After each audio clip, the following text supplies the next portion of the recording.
Khotbah ini saya dedikasikan untuk si namanya, ya kan? Khotbah ini, lihatlah hasilnya. Kedua anaknya sukses. Ya walaupun tidak dibilang sukses dalam dunia ini, tetapi setidaknya terarah menjadi hamba Tuhan. Ya, tidak mementingkan hal-hal lainnya.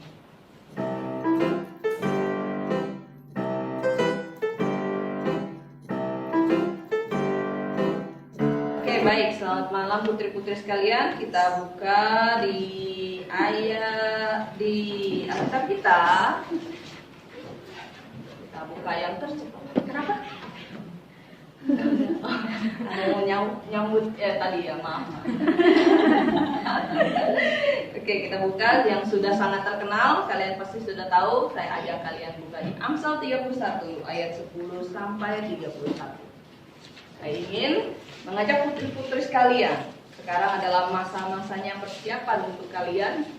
Maka dari itu, banyak mengetahui nasihat. Seperti di Amsal berkata, nasihat baik untuk kita nantinya.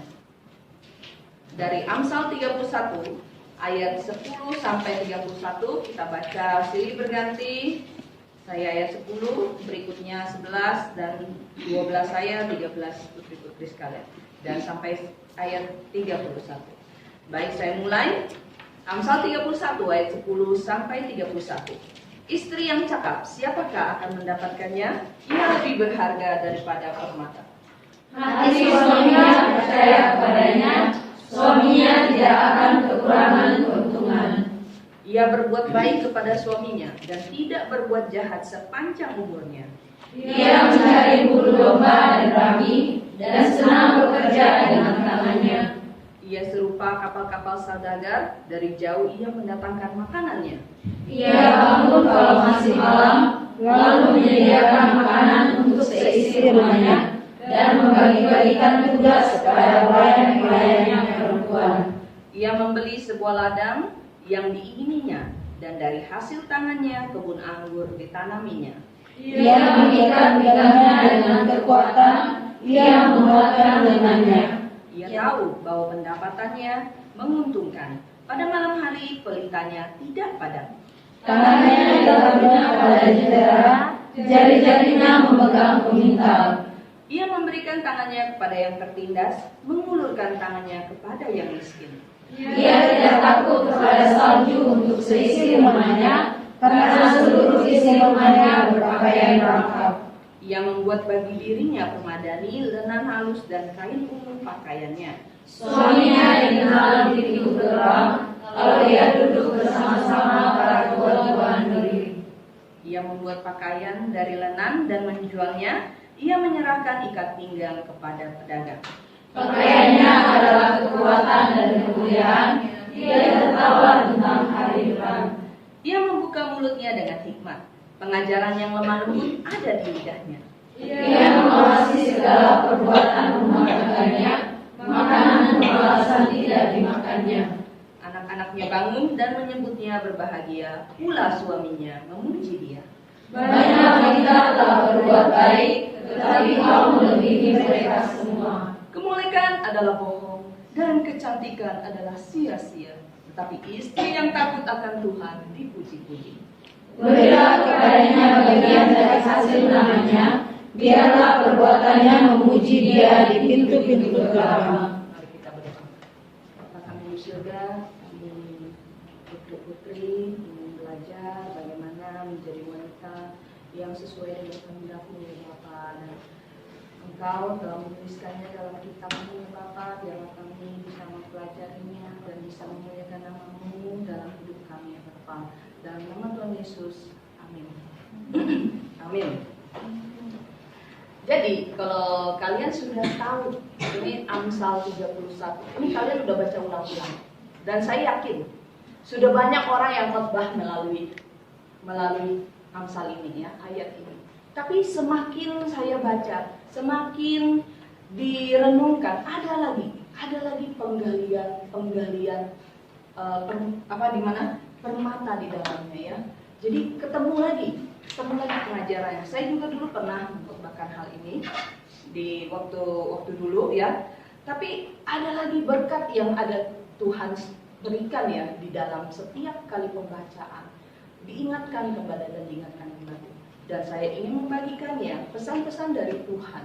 Bagaimana kita sebagai wanita yang mempersiapkan diri untuk menjadi penolong yang sepadan, ya, penolong yang sepadan. Seperti dalam Kejadian 2 dikatakan bahwa Tuhan menciptakan Hawa sebagai penolong yang sepadan.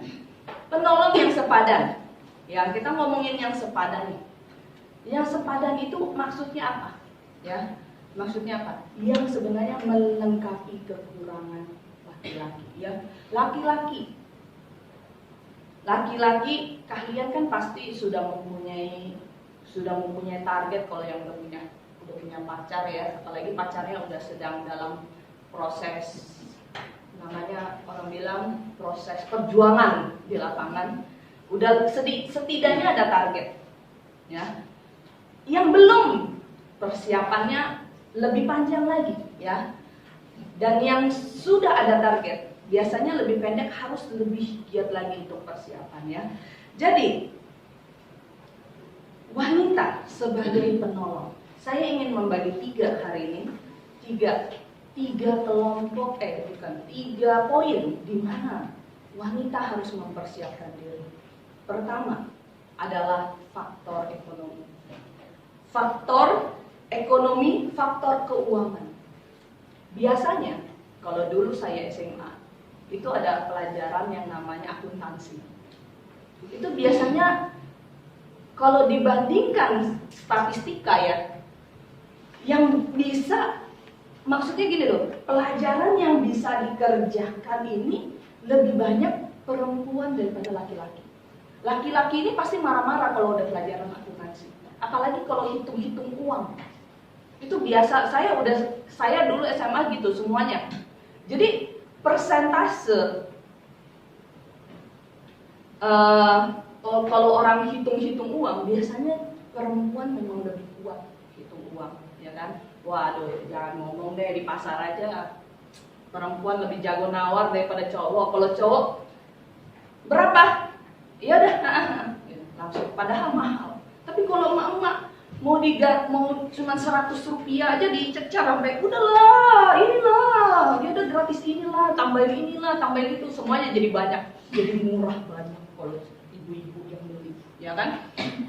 Nah, itulah teknik-teknik kehidupan. Jadi wanita memang diciptakan, walaupun bawelnya itu, ya bawelnya, tapi diciptakan memang kuat dalam keuangan. Biasanya, memang survei lebih banyak membuktikan akuntan itu kebanyakan wanita.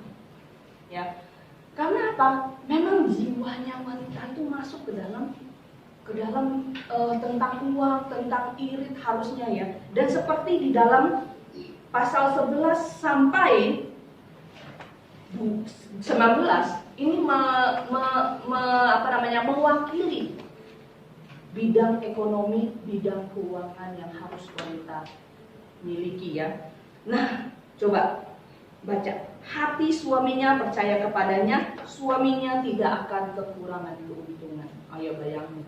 Kalau uangnya kamu pegang, hati suaminya percaya padamu, nggak akan kekurangan keuntungan. Bagaimana uang kalau di tangan kamu? Kalau orang yang masalah uang ini sangat pelik, apalagi zaman sekarang. Dengan begitu mudahnya pinjaman online, pinjam sana, pinjam sini gitu kan. Begitu mudah tradisi pinjam-meminjam itu menjadikan orang itu tidak mempunyai seperti dulu itu malu kayaknya kalau pinjam-pinjam gitu ya. Dulu itu beda sama zaman sekarang. Sekarang itu pinjam-meminjam itu menjamur di mana-mana. Mau dari pinjam online yang nggak pakai ini ya pinjam gadai, ada yang pakai barang, pinjam di bank. Nah itu lebih susah lagi kalau pinjam di bank, perlu ada rumah mungkin sertifikat atau sertifikat motor, mobil gitu ya, digadai gitu ya, intinya digadai ya. Ada yang pinjam sama teman, pinjam sama ini. Ini keuangan ya. keuangan. Kalau kalian masih gadis aja, udah biasa boros, orang bilang besar pasak daripada tiang, itu akan terbawa sampai ke dalam jalur sampai ke dalam rumah tangga. Bagaimana kalian belajar untuk memanage uang kalian, ya, memanage uang kalian. Mungkin sekarang kalian belum tahu karena cuma pegang sedikit gitu. Nanti pada saat nanti ikut pelayanan, ini saya mau juga menekankan untuk pelayanan dalam masalah uang. Nggak mungkin suami kamu, misalnya suami kamu sudah menjadi hamba Tuhan, sudah mikirin bagaimana harus khotbah, tapi dia harus pegang uang juga. Kan kamu pasti yang membantu, ya kan? Bagaimana kamu juga membantu pelayanan dalam hal uang. Nah, hati-hati seperti yang dikatakan dalam Alkitab juga. Janganlah kamu menjadi hamba uang. Nah, biasanya hamba Tuhan itu ada bisa jatuh karena uang, karena tidak bisa memanage uang. Ya, ada beberapa di GBA sendiri tidak usah dikatakan. Ya, ini bukti nyata bahwa jika kalian penolong, kalian bisa menstop, bisa menghentikan, bisa memperingati bahwa uang itu memang bahaya. Tapi secara realita perlu gak kita uang? Perlu. Nggak usah munafik, kita perlu uang dalam apapun juga. Kita perlu uang, ya.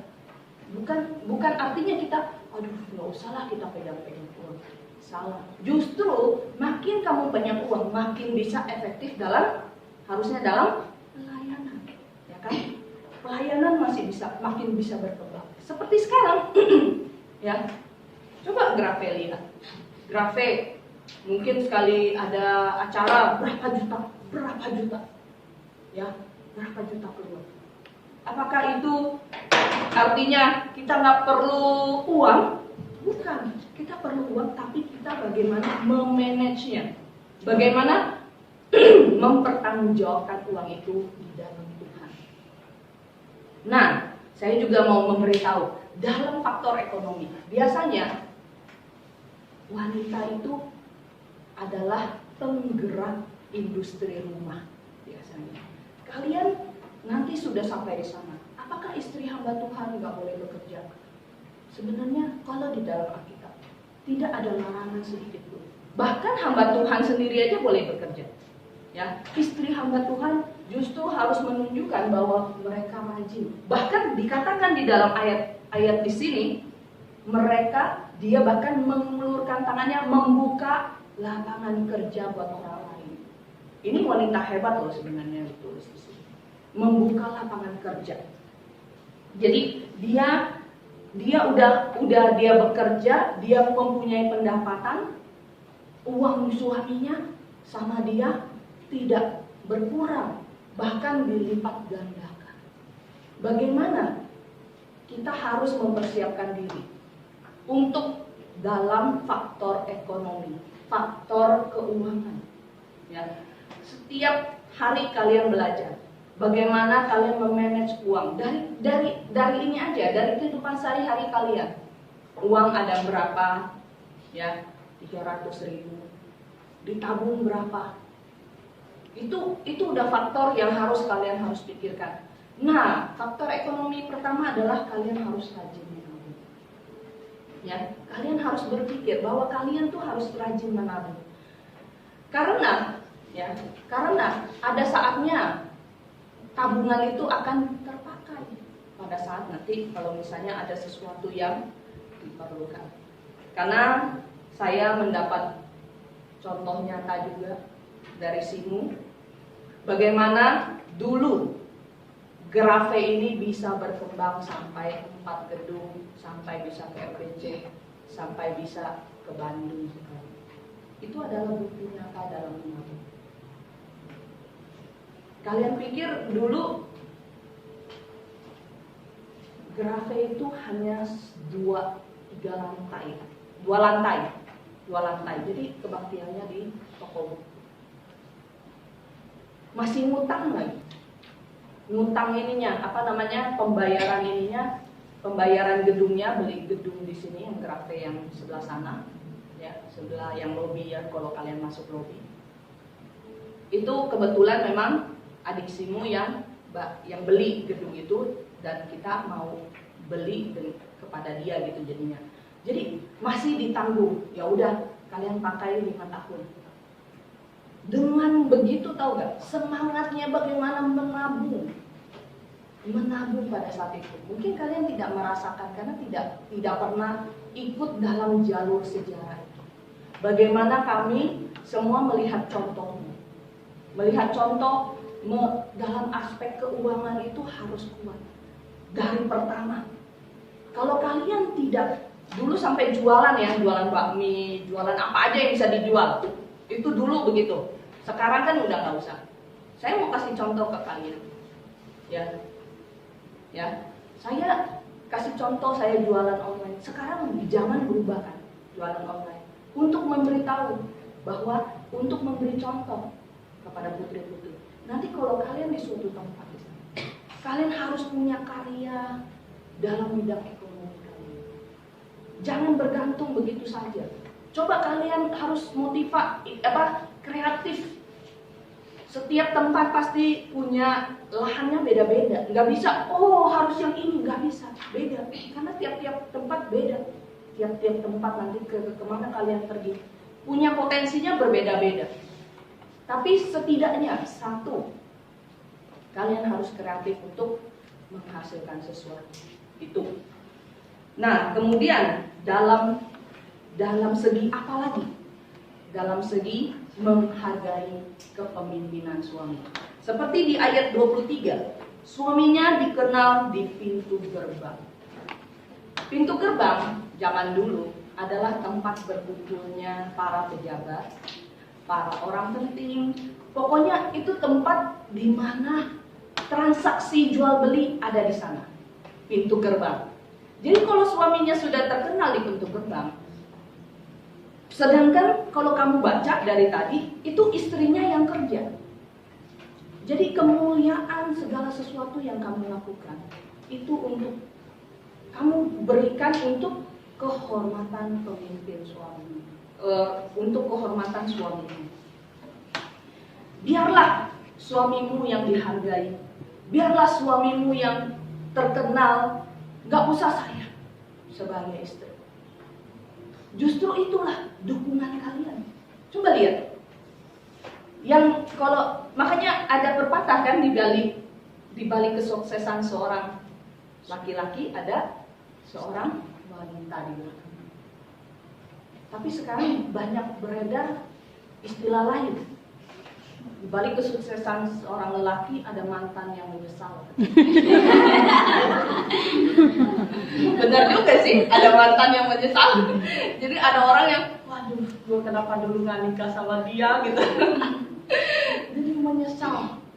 Karena memang waktu dulu, waktu muda, gak kepikiran kalau orang ini sukses, gak kepikiran kalau orang ini bisa berjuang. Tapi kadang-kadang matchingnya sama siapa? Ya kan? Matchingnya sama siapa? Ada orang yang pintar banget, tapi kalau istrinya ternyata boros, ternyata malas, ternyata tidak bisa melakukan ini itu kayak, coba kalau makanya saya ingat kemarin yang khotbah minggu lalu saya tentang William Carey. Kalau saya pikir-pikir, sebelum dia ketemu Charlotte, ya, pelayanannya memang susah berkembang. Tapi setelah dipikir-pikir, ternyata memang kehadiran Charlotte lah dibutuhkan untuk William Carey itu.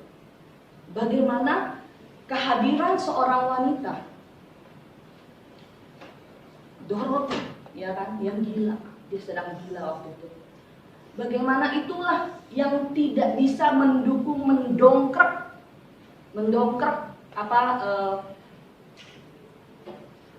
usaha suaminya untuk menginjil di India.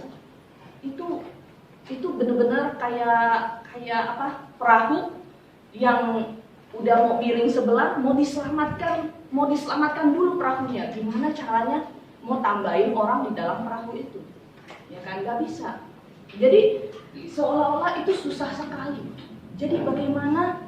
Jadi seorang istri pun harus berpikir bahwa apa yang saya lakukan itu bukan berefek pada diri saya sendiri saja, tapi berefek nanti terhadap suami juga. Bagaimana saya harus menjaga martabat suami. Bagaimana suami tidak malu punya istri kayak saya gitu, ya. Dan yang ketiga adalah dirinya sendiri. Bagaimana dia pintar melakukan banyak hal, punya banyak skill. Seperti di sini, skillnya banyak. Bisa bertenun, bisa bisa bikin baju untuk seisi rumahnya, masak mungkin bisa, semuanya dulu. Makanya saya bilang, wanita hamba Tuhan, istri hamba Tuhan itu dituntut perfect, 100% perfect. Pokoknya mau 1000% lah, udah bisa. Dituntut, belum apa-apa udah, akan.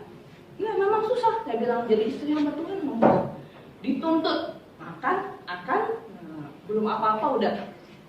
Nggak bisa dia mikir, susah dia jadi hamba Tuhan. Padahal bukan itu yang Tuhan mau. Jadi istri hamba Tuhan itu mesti punya tekad, memang punya tekad untuk selalu bersandar pada Tuhan, Tapi yang saya mau itu terhadap diri sendiri. Bagaimana kalian bisa mempush diri sendiri, menekan diri sendiri untuk belajar terus makin baik. Ya. Untuk kayak misalnya ya,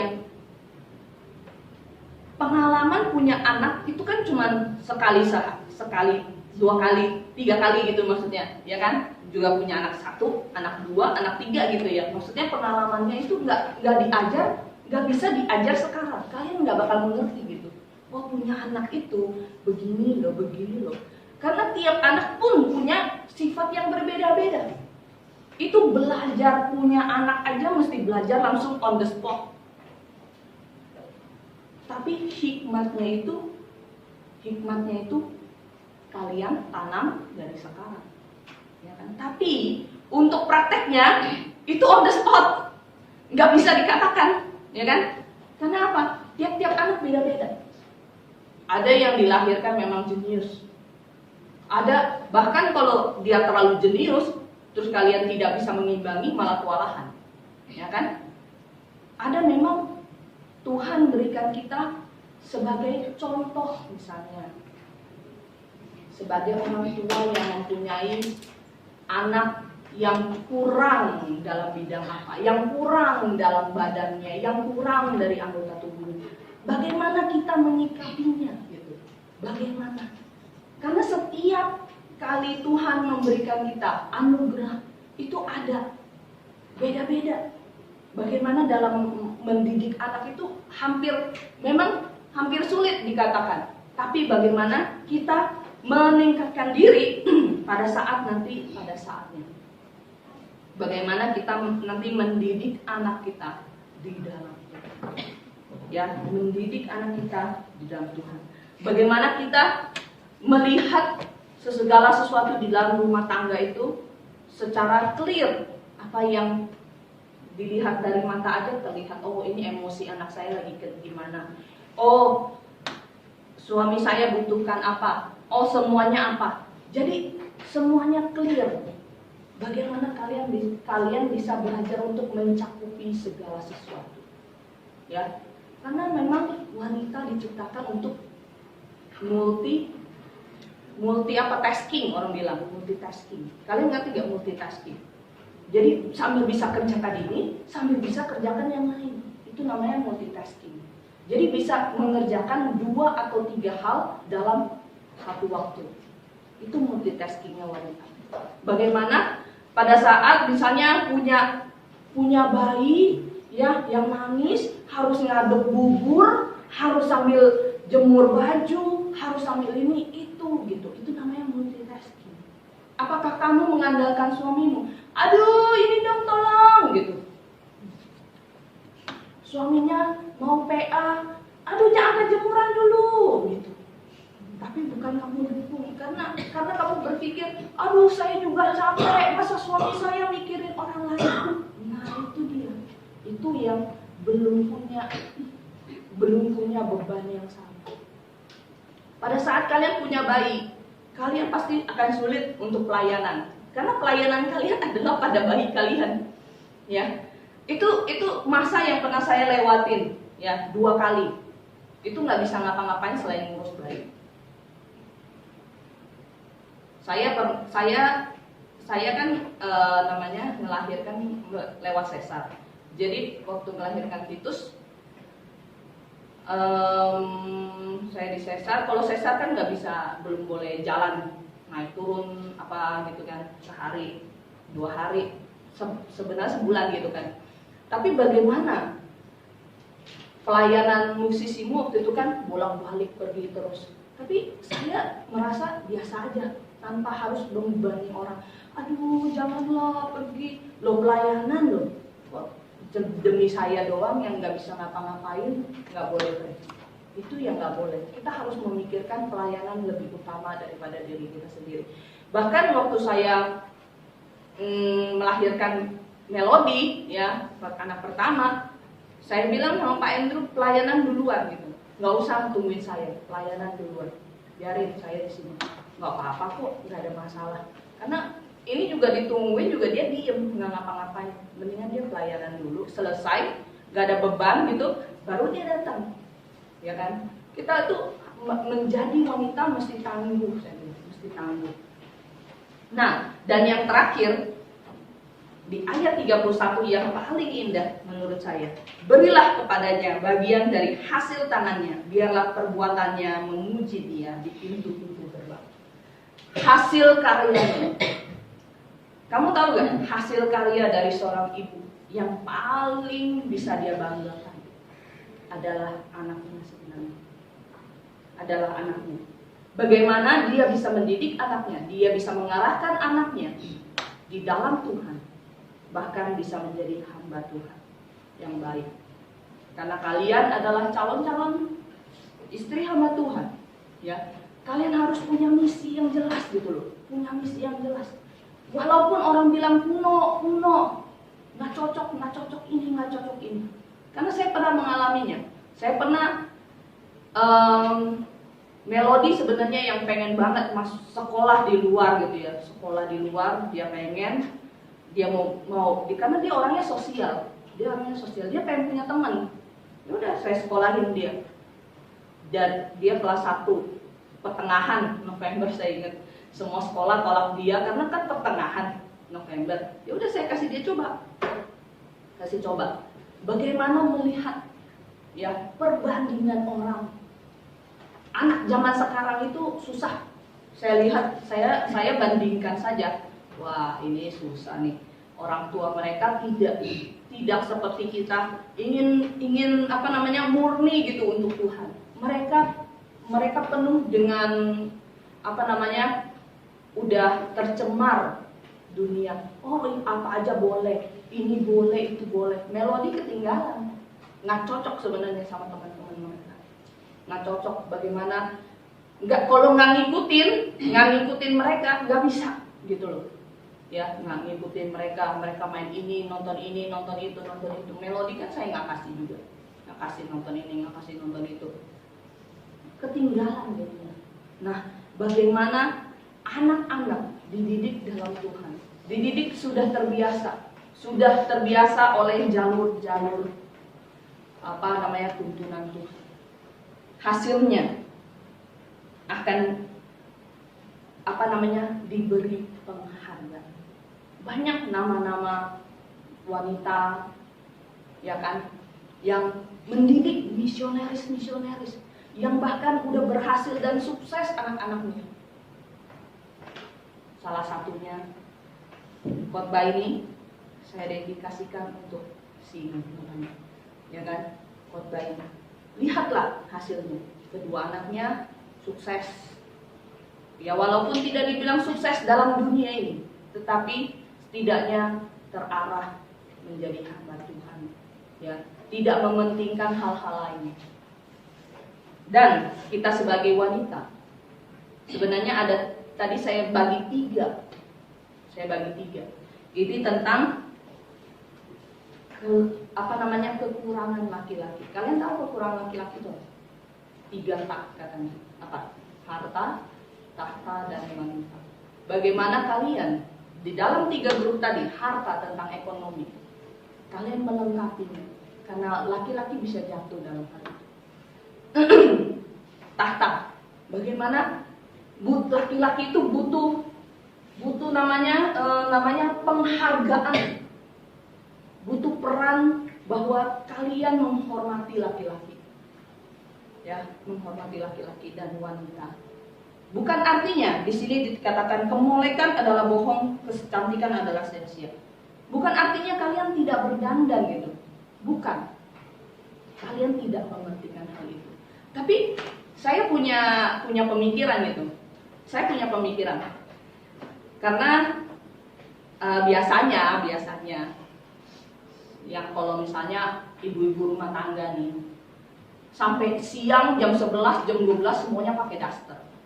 Saya punya pemikiran, dia nggak mandi kah sampai jam 11, jam 12? Atau kebiasaannya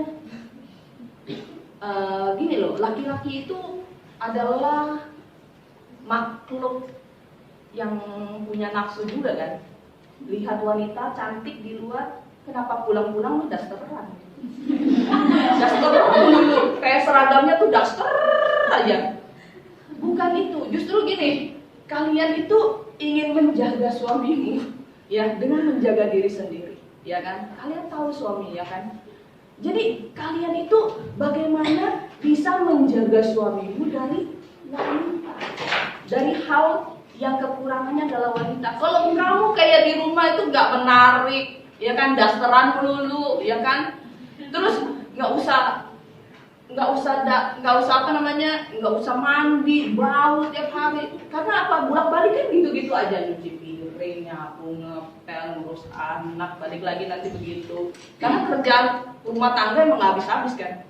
Nyuci piring lagi, nanti nyapu lagi. Ngapain ya kita kerjain nyapu dulu ya? Tapi apakah kita nggak perlu memikirkan penampilan, dasteran dulu sepanjang hari, dari pergi kerja balik lagi daster yang sama lagi. Ya ampun, memang sama.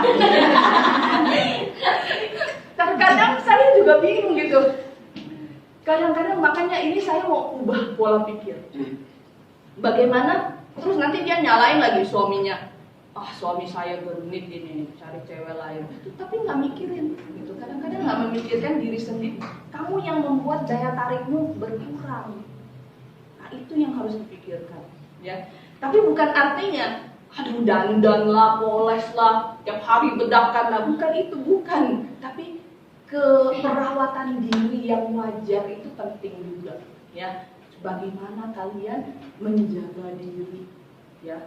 Anak-anak disuruh mandi jam 7, ya kan? Dia sendiri nggak mandi. Kenapa mami nggak mandi? Kan mungkin anak-anak kan pada saudaranya, mami, kenapa saya harus mandi jam 7, mami nggak pernah mandi? Kita kelihatan mandi lah gitu lah, ya kan? Mami mesti ke pasar bau, ya kan? Kesono. Habis itu mami mesti masak keringetan lagi. Ya kan, tanggung kan keringetannya, nggak pernah selesai kalau gitu tanggungnya, ya kan? Habis itu nyapu ngepel lagi, kan keringetan lagi. Habis itu nyuci baju, keringetan lagi. Gimana? Ya kalau orang di Jakarta udah tahu, udah biasa gitu. Udah mesti rapi, ya kan? Kalau ibu-ibu arisan gitu kan rapi, ya kan? Tapi untuk kalian nanti, bagaimana? Apakah kalian disiplin anak suruh mandi 2 kali sehari, tapi kalian tidak memberikan contoh pada diri kalian? Bahkan kalian tidak menghargai diri kalian sendiri. Tidak menghargai. Nah, itu yang gak boleh. Walaupun kalian bekerja keras, tapi kalian harus memberikan reward sebenarnya pada diri kalian sendiri. Reward Karena saya sudah bekerja keras, saya juga harus merawat diri saya sendiri. Bukan artinya saya, bukan terbalik gitu, merawat diri sendiri, tapi nggak bekerja. Terbalik, setelah kalian bekerja keras, sana sini, tapi kalian juga harus memberikan diri kalian reward, ya, reward yang penting. Oke, baik. Malam ini saya mengajak putri-putri sekalian untuk mempersiapkan diri setiap dalam setiap situasi meminta hikmat dari Tuhan dan juga belajar dalam skill dalam kalau ini bilang apa tuh namanya tuh, kemampuan itu ya, dalam keahlian apa yang kalian bisa bawa nanti dalam pelayanan untuk membantu, ya. Persiapkan diri sebanyak mungkin. Masih banyak waktu, persiapkan lagi. Jangan pikir tunggu nanti tunggu konseling baru persiapkan diri, sudah terlambat, ya. Jadi tunggu mau nikah baru cari uangnya, terlambat. Uang jujuran aja berapa puluh juta. Gimana caranya kalau misalnya baru cari uang 6 bulan sebelumnya gitu. Itu intinya maksudnya, ya. Ini bukan artinya saya setuju sama uang jujuran, tapi intinya kalian mempersiapkan diri jauh sebelum kalian harus nanti pergi ke ladang pelayanan. Baik, kita berdoa.